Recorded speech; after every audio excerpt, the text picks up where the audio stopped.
From Ben Wilson's tense sidewalk argument that turned deadly in seconds. "Oh, you got a gun? What you gonna do, shoot me now?" I take 2 steps backwards and he lunges towards me. To Lorenzen Wright's desperate 911 call moments before being gunned down. You hear gunshots, as many as 10, 11 gunshots, and this is, him getting murdered. These players conquered the court, but couldn't escape the streets they knew best. These are the NBA stars killed in the very cities they once called home. George Tarp.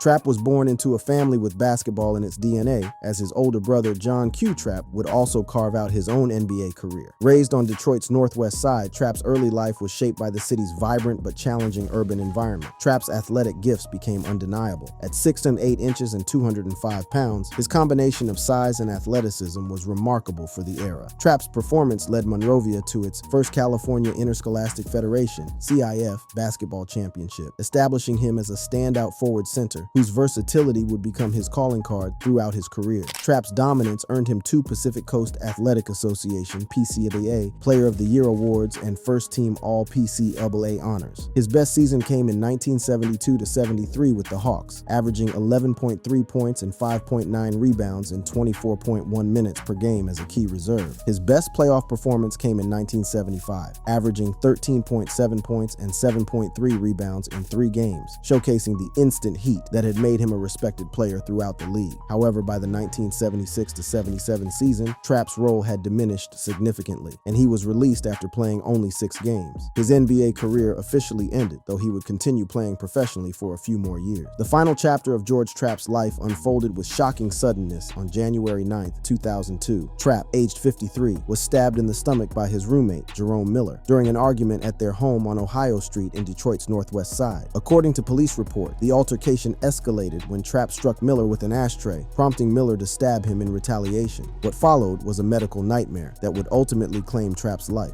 Tarp underwent surgery at Sinai Grace Hospital and was initially released 3 days later. However, the wound became infected, forcing his readmission to the hospital. Despite further surgery, doctors could not close the wound properly, and Tarp developed pneumonia, which proved fatal. He died on January 21, 2002, nearly 2 weeks after the initial stabbing. Miller was arrested, and a murder warrant was requested from the Wayne County prosecutor, though the details of any subsequent trial or conviction are not well documented. Tarp was laid to rest at Woodlawn Cemetery in Detroit, another son of the Motor City, whose life ended in violence within the city limits that had nurtured his early basketball dreams. Robert "Bubbles" Hawkins. In the pantheon of unlikely NBA success stories, few tales are as compelling or as tragic as that of Robert L. "Bubbles" Hawkins. Born on June 30, 1954 in Detroit, Michigan, Hawkins would rise from the city's basketball courts to become an NBA star, only to fall victim to the same streets that had initially lifted him toward greatness. At 6'4" and 190 pounds, he excelled as a shooting guard, earning first-team parade All-American honors in 1972. His nickname Bubbles reflected his energetic, charismatic style on the court, where he showcased a natural ability for scoring and the kind of dynamic play that made fans take notice. Drafted 51st overall in the 3rd round by the Golden State Warriors in the 1975 NBA draft, Hawkins entered the NBA during a transitional period following the 1976 ABA-NBA merger. His rookie season, 1975-76, saw him play 32 games for the Warriors, averaging 3.9 points and 0.9 rebounds in just 4.8 minutes per game. However, the Warriors released him before the 1976-77 season, leaving Hawkins to consider whether his NBA career was over before it had truly begun. It was then that fate intervened in the form of a struggling franchise desperate for talent. In December 1976, the New York Nets, struggling after the sale of superstar Julius Erving due to financial woes, signed Hawkins. Hawkins quickly became a standout, averaging 19.3 points, 3.0 rebounds, 1.8 assists, and 1.5 steals per game over 52 games in the 1976-77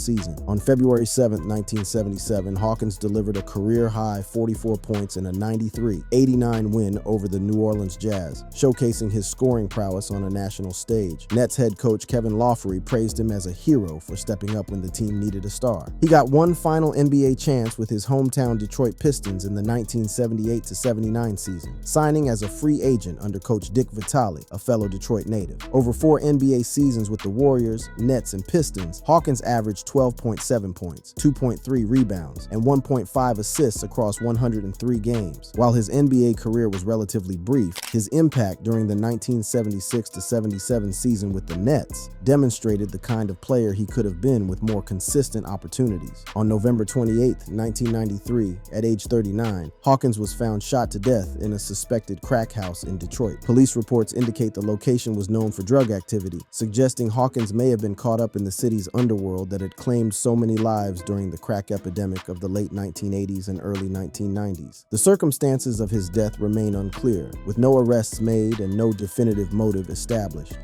Andre Emmett. Andre Emmett was born on August 27, 1982, in Dallas, Texas, where he grew up in the challenging neighborhoods of South Dallas. At David W. Carter High School, he became a standout, leading the Carter Cowboys to prominence in the Texas 4A basketball scene. As a senior in 2000, he averaged 28.1 points, 8.7 rebounds, 3.5 assists, and 2.4 steals per game, earning first-team All-State honors and a McDonald's All-American nomination. Over 4 seasons at Texas Tech, Emmett established himself as one of the program's all-time greats. He finished as the second leading scorer in Texas Tech history with 2,256 points, trailing only Rick Bullock. His senior year was his best, averaging 20.6 points, 6.7 rebounds, and 1.8 assists per game, earning third-team All-American honors and first-team All-Big 12 selection. The tragic end of Andre Emmett's story unfolded in the early morning hours of September 23, 2019. At approximately 2:30 a.m., Emmett, age 37, was sitting in his Land Rover outside his townhome in the 1800 block of N Prairie Avenue in Old East Dallas when 2 men approached, one brandishing a gun. According to Dallas police, Emmett attempted to flee on foot but was shot multiple times from behind. A passerby found him on the street and he was rushed to Baylor University Medical Center where he was pronounced dead. The incident, captured on his front door Ring camera, was described as a robbery gone wrong. Dallas police later identified 3 suspects: Keith Johnson, Michael Lucky, and Larry Jenkins. And the verdict reads thus. We, the jury, unanimously find the defendant, Larry DeQuan Jenkins, guilty of the offense of capital murder. Johnson pleaded guilty to aggravated robbery in October 2022, receiving a 20-year sentence. Jenkins was convicted of capital murder in September 2022 and sentenced to life in prison without parole. Charges against Lucky were dismissed in November 2022 after new evidence suggested he was not the shooter, with prosecutors citing insufficient evidence to proceed. Sid Tannenbaum. In an era when basketball was still finding its identity as a professional sport, Sydney Herald's Sid Tannenbaum stood as one of the game's brightest stars. As a 6'0", 160-pound guard forward, he was a two-hand set-shot artist, known for his scoring and playmaking. He led NYU to 2 NCAA tournament appearances, including a run to the 1945 championship game where they lost 70-65 to Oklahoma 8A&M. In his rookie season, 1947-48, with the Knicks, he averaged 10.1 points and 1.5 assists in 24 games. On February 11, 1949, he was traded to the Baltimore Bullets for Connie Simmons, where he averaged 9.6 points and 3.9 assists in 14 games with Baltimore and 8.0 points and 2.2 assists in 32 games with the Knicks that season. Despite showing considerable promise as a professional player, Tannenbaum retired after the 1948-49 season, citing the BAA's grueling travel schedule and doubts about the league's longevity as reasons to focus on family and business. The final chapter of Sid Tannenbaum's life unfolded with shocking suddenness on September 4, 1986. Tannenbaum, age 60, was stabbed to death in his Far Rockaway shop by Molly Dotson, a 37-year-old local woman. The incident, reported by police as an argument over money, occurred around 12:10 p.m. Dotson, whom Tannenbaum knew from the neighborhood, had reportedly received financial help from him multiple times. The tragic irony is that Tannenbaum's generosity, the very quality that had made him beloved in his community, ultimately led to his death. When he refused to lend her more money during this particular encounter, she stabbed him in the back with a steak knife during a struggle. Tannenbaum staggered across the street to an auto repair shop where workers called an ambulance. He was rushed to St. John's Hospital but died in the emergency room, another victim of senseless violence that robbed the basketball community of one of its pioneering figures. Dotson was arrested the next day at a friend's house in Jamaica, Queens, and charged with second-degree murder and criminal possession of a deadly weapon. She was convicted and sentenced to 21 years in prison, though this punishment could never restore the life of a man who had given so much to his community. Ben Wilson. The story of Ben Wilson represents not just the loss of an NBA player, but the destruction of what many believed could have been basketball's greatest career. Benjamin "Benji" Wilson Jr. was born on March 18, 1967, on Chicago's South Side in the Chatham neighborhood, at a time when the city was becoming a basketball mecca, but also facing the early stages of what would become a devastating crack epidemic. Benji discovered basketball at a young age, playing in summer leagues at Cole Park in Chatham and developing his skills in Chicago's notoriously competitive street ball scene. I have a goal, and I want to be successful, and so I do what it takes to be successful. And that is, when I go home, I study and do my work and go to class. Kind of corny stuff. Well, it works. Are you an athlete? Yes, I am. At 6'7" inches and 185 pounds, Wilson led the Simeon Wolverines to their first Illinois Class AA state championship, defeating highly ranked opponents including Evanston Township High School and West Aurora High School in the semifinals by 9 points. His versatility, described by Coach Bob Hambrick as Magic Johnson with a jump shot, combined scoring, passing, and defensive ability in ways that seemed almost supernatural for a high school player. By the summer of 1984, Wilson earned recognition as the nation's top high school player. At the Athletes for Better Education AFBE camp in Princeton, New Jersey, in July 1984, Wilson outperformed other elite prospects, solidifying his status as the #1 recruit in the country. Despite his on-court success, Wilson's personal life was becoming increasingly complex. During his junior year, he and his girlfriend, Jatoon Rush, conceived a child. Their son, Brandon Sherrod Wilson, was born in the summer of 1984, just months before Benji's senior year. The pressures of young fatherhood strained his relationship with Rush, who became withdrawn as she focused on raising their son. This led to frequent arguments, some public and heated in Simeon's hallways. On one occasion, Wilson's frustration boiled over, and he shoved a teacher attempting to intervene, highlighting his emotional struggles during what should have been the happiest period of his life. These tensions set the stage for the tragic events of November 20th, 1984. On November 20th, 1984, during lunch period at Simeon High School, Wilson, then 17, skipped eating with teammates to confront Rush about their strained relationship. We were all supposed to be going to lunch. Benji was like, y'all go ahead, I'm coming. I'm coming in school. As she walked up South Vincennes Avenue, Wilson followed, leading to an argument that would attract the attention of 2 students from Calumet High School who happened to be in the area. Billy Moore, 16, and Omar Dixon, 15, were outside a luncheonette near the school. Moore was carrying a .22 caliber revolver, originally intending to confront a Simeon student who had allegedly robbed his cousin, though that issue had been resolved earlier in the day. Unfortunately, Moore had not disposed of the weapon. As Wilson pursued Rush down the street, he inadvertently bumped into Moore, who shouted for him to watch where he was going. Wilson, turning back, engaged in a heated exchange that escalated quickly. Him and his girlfriend, they were arguing, so I said, hey man, ain't you gonna say excuse me? And he stopped and turned around. He said, man, you, I don't owe you no excuse. Who is you? According to Moore's later account in the 2012 ESPN documentary, Benji, Wilson taunted him, daring him to shoot after Moore brandished the gun, possibly believing Moore was punking him and wouldn't actually pull the trigger. He he just straight punking me now. So I stepped back and unzipped my jacket. So I'm figuring, he see this gun, he gonna leave, and his girlfriend just goes hysterical when she see the gun, And he like, oh, you got a gun? What you gonna do, shoot me now? I take 2 steps backwards and he lunges towards me. I pulls the gun out and shot him twice. Moore fired 2 shots, one striking Wilson's groin and the other nicking his abdominal aorta, causing severe internal bleeding. The randomness and senselessness of the encounter is almost impossible to comprehend. 2 teenagers who had never met before, whose paths crossed for mere moments, and whose brief interaction would rob the basketball world of one of its most promising talents. A crowd gathered as Wilson collapsed. Coach Hambrick nearly drove him to a hospital, but an ambulance arrived after 40 minutes, per Chicago's emergency protocol, taking Wilson to St. Bernard Hospital in Englewood, the nearest facility. Unfortunately, the hospital was ill-equipped for major trauma cases, and precious time was lost as Wilson's condition deteriorated. His mother, Mary, faced conflicting assurances from doctors, but tests revealed the second bullet had damaged his aorta, cutting off blood flow to his lower body. With massive blood loss threatening to leave him in a vegetative state, Mary made the agonizing decision to remove life support. Ben Wilson died early on November 21st, 1984, one day before Simeon's season opener, just 17 years old, old and on the verge of what many believed would have been basketball immortality. Chicago police arrested Moore at a friend's home that night and apprehended Dixon soon after. Both confessed during interrogation, initially alleging the shooting was part of an attempted robbery, with Dixon claiming he picked Wilson's pockets and ordered Moore to shoot. These confessions were later recanted, with Moore asserting he acted out of fear, believing Wilson's size and aggressive behavior posed a threat to his safety.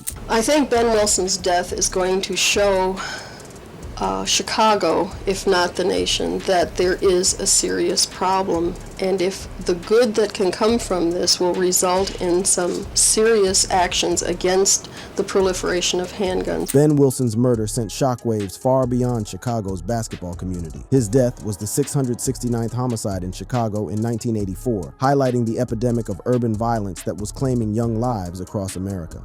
Tyler Honeycutt.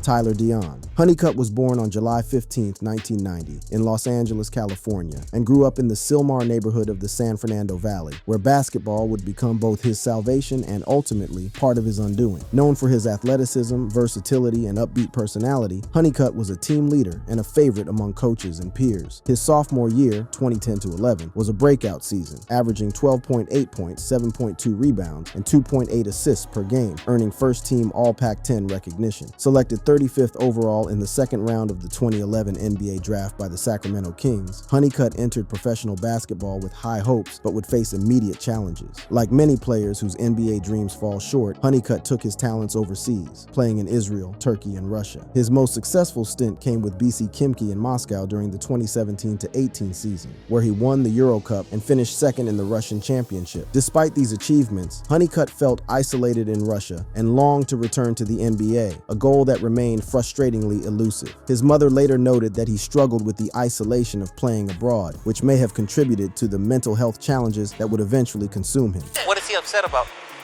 To be honest with you, he's a professional basketball player that just came back from overseas, and he was sucking laughing gas for 6 months overseas, and I think it scrambled his brains. After returning to Los Angeles in 2018, Honeycutt's behavior changed dramatically. His mother, Lisa Stazo, reported that he had been using nitrous oxide, laughing gas, for 6 months, which she believed scrambled his brain. This substance abuse, combined with possible underlying mental health issues, led to what can only be described as a complete psychotic break. Friends and family noted a stark contrast from the upbeat, optimistic young man they had always known. Former UCLA coach Ben Howland remarked that Honeycutt was always very upbeat, but had returned from Europe a different person. The tragic climax of Tyler Honeycutt's story began on the afternoon of July 6, 2018. At approximately 5 p.m., Honeycutt's mother called 911 from their home on the 4900 block of Tyrone Avenue in Sherman Oaks, Los Angeles, reporting that her son was having a psychotic break and had access to guns in the house.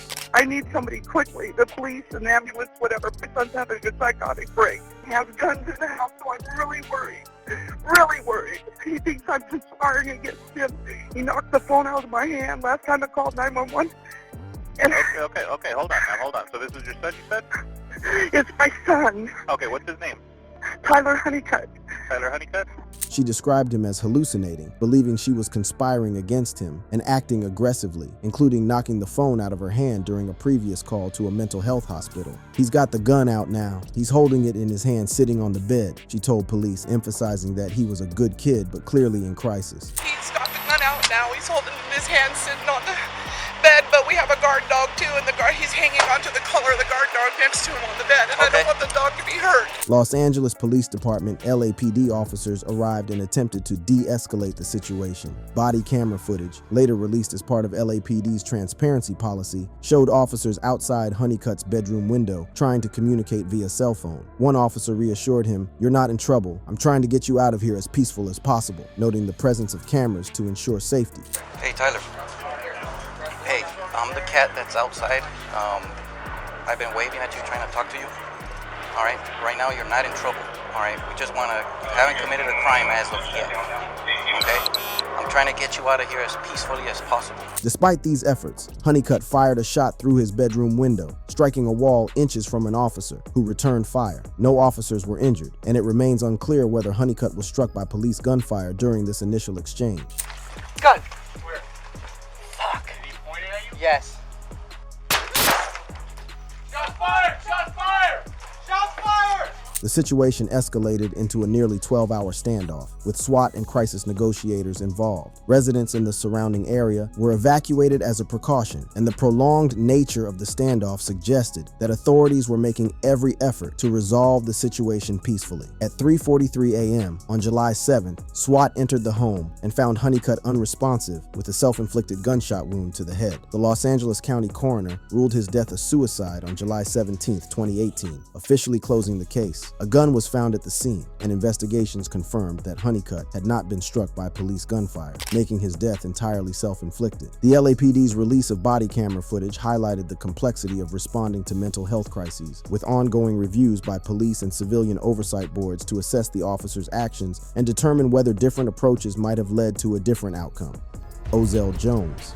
In the landscape of professional basketball, Ozel "Hoppy" Jones III will be remembered as a gentle giant whose life was cut short by senseless violence. He made his NBA debut in the 1984-85 season, playing 67 games and averaging 3.7 points, 3.6 rebounds, and 0.8 blocks in 13.8 minutes per game, showcasing his defensive presence and establishing himself as a reliable role player. On October 24, 1985, the Spurs waived him, ending his initial NBA stint after just one season. On March 31, 1986, he signed as a free agent with the Los Angeles Clippers but played only 3 games, averaging 2.0 points and 1.0 rebounds. His brief NBA career totaled 70 games with modest statistics, reflecting the limited opportunities available to him at the highest level of professional basketball. The tragic end of Ozel Jones' life came with shocking suddenness and remains shrouded in mystery. On September 7, 2006, Jones, aged 45, was found dead by relatives in his Lancaster apartment. According to the Los Angeles County coroner's records and police reports, he died from a single gunshot wound to the upper torso, bleeding to death. The Los Angeles County Sheriff's Department homicide detectives investigated, but no suspects were identified, and the case remains unsolved.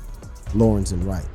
Of all the tragic stories we've examined, perhaps none is more devastating in its betrayal of trust and systematic destruction of a life than that of Lorenzen Wright. Born in Oxford but raised in Memphis, Wright grew up attending Booker T. Washington High School, where he first established himself as a dominant basketball talent. He then attended the University of Memphis, 1994 to 1996, where he earned All-American honors and became a local legend before declaring for the NBA draft. Drafted 7th overall by the Los Angeles Clippers in 1996, Wright began what would become a 13-season NBA career, 1996 to 2009, with teams including the Clippers, Atlanta Hawks, Memphis Grizzlies, Sacramento Kings, and Cleveland Cavaliers. Averaging 7.9 points and 6.4 rebounds per game throughout his career, Wright was known as a solid role player, a reliable rebounder, and a defensive presence who could contribute to winning basketball. He had a long career, but very profitable as well. How much did he net over that time? According to court records, he earned $55 million over the course of, I think it was 13 years that he was in the NBA. However, beneath the surface of Wright's successful basketball career and community involvement, serious problems were developing. Wright's $55 million career earnings were being depleted by lavish spending, and his marriage to Shara was deteriorating under financial strain and personal conflicts. They divorced in 2010 amid these financial difficulties, leaving Wright in debt despite his substantial career earnings. By the time he was done playing, he was broke.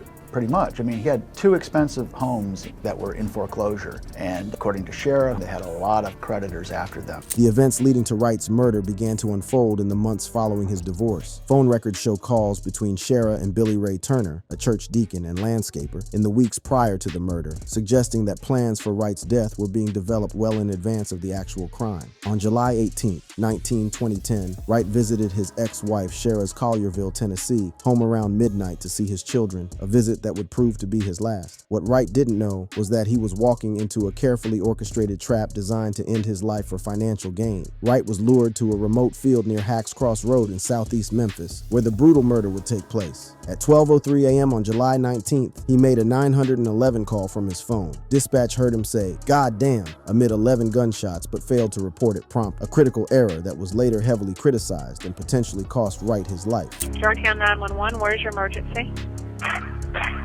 Hello?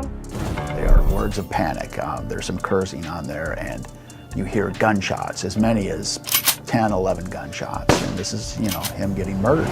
Wright was shot 11 times, 9 with a .380 caliber weapon and 2 with a .22 caliber weapon in the head, chest, and arm. The brutality of the murder shocked even experienced law enforcement officials, and the multiple weapons suggested careful planning rather than a crime of passion or a robbery gone wrong. The motive for this brutal murder was revealed to be Shara's alleged plot to collect his $1 million life insurance policy to fund her lifestyle. Shara claimed he left her home with money and drugs, possibly for a deal, attempting to create a narrative that would suggest Wright's death was related to drug activity rather than a carefully planned murder orchestrated by his ex-wife and her accomplices. There was a check that came through for the estate of Lorenzen Wright. Of course, it went to the state, which his father, Herb Wright, is the executor.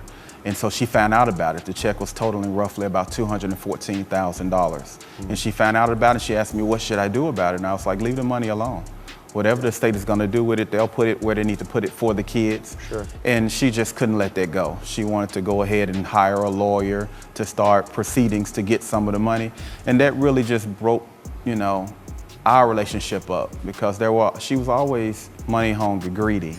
Like, nothing was ever enough for her. In 2013, the case took another disturbing turn when financial disputes revealed the extent of Shara's greed. Wright's father, Herb, sued Shara for squandering the $1 million insurance payout on luxuries like cars, furniture, a home, trips, and more. A judge ordered a trust fund to protect the remaining money. Shara defended her spending as family needs, but the lawsuit revealed how quickly she had spent the money she had killed to obtain. The breakthrough in the case came in November 2017 when divers recovered the murder weapon from Walnut, Mississippi, lake based on Martin's tip. Shara was arrested December 15th in Riverside, California on first-degree murder charges. Turner was arrested in Memphis. Phone pings placed Turner near the crime scene, providing crucial evidence linking him to the murder. Shara's bond was set at $20 million due to flight risk and erratic jail behavior, for example, flooding cells. As of 2025, no appeals have overturned the convictions, but the family advocates for 911 protocol reforms to prevent the communication failures that may have cost Wright his life during those crucial moments when he called for help. Like this video? Don't forget to explore more similar content through the suggested cards on your screen.